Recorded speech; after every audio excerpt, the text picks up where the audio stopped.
ชื่อจับจมูกนึงชีวิตบอกย้อมเถอะพญาหนึ่งวัดเนี่ยดัตเตยจากการปัดอับพญาชีวิตนั่นเลือกเก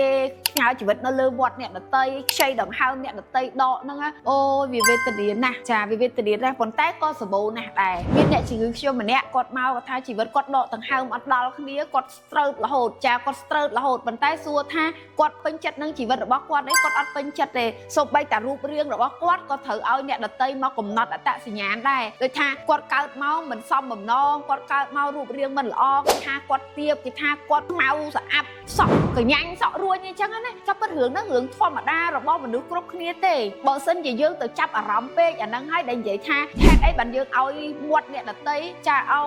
cái haoท่าดองห้าวเราบอกยืงเนี่ยแต่ปังแต่เลยชีวิตเนี่ยแต่เตยเป๊ะได้เก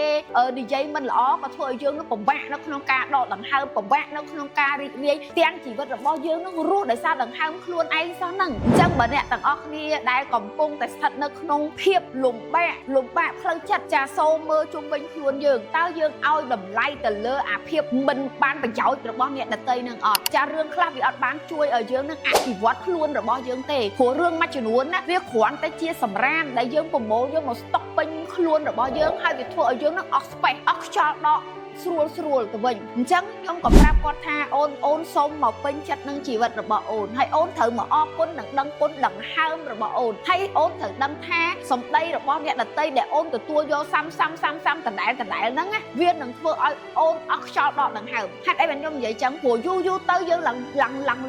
លេងស្រឡាញ់ខ្លួនឯងយើងនឹងស្អប់ខ្លួនឯងយើងនឹងគិតថាជីវិតយើងនឹងវាអត់ប្រយោជន៍អត់បានការអីហើយនឹងឈានទៅដល់ការគិតខ្លីចាលេងចង់រស់ឬក៏មានជំងឺម្យ៉ាងគេហៅថាជំងឺ stroke ឬក៏ជំងឺដែលដកដង្ហើមអត់ដល់គ្នាផុតដង្ហើមតែម្ដងហ្នឹងហើយគឺវិបត្តិផ្លូវចិត្តនឹងហើយគឺវិបត្តិនៃជំងឺចិត្តយើងចាប់ដើមឆាប់ខកចិត្តឆាប់តូចចិត្តឆាប់អន់ចិត្តឆាប់ឈឺចិត្តដោយសារតែយើងចាប់ដើមស្រូបយកនឹងគេហៅថាតាក់ទាញយកនឹងប្រមូលយកអាភាពដែលអវិជ្ជមានចំពោះខ្លួនឯងតែពិតយើងម្នាក់អស់ចាណាស់យើងមានចំណុចល្អយើងមានចំណុចវិជ្ជមានជាច្រើនតែបើយើងអត់ចាប់ដើមមកមើលពីគុណតម្លៃរបស់ខ្លួនឯងយើងនឹងចាប់ដើមប្រៀបធៀបខ្លួនឯងតែជាមួយអ្នកដទៃចាប់ដើម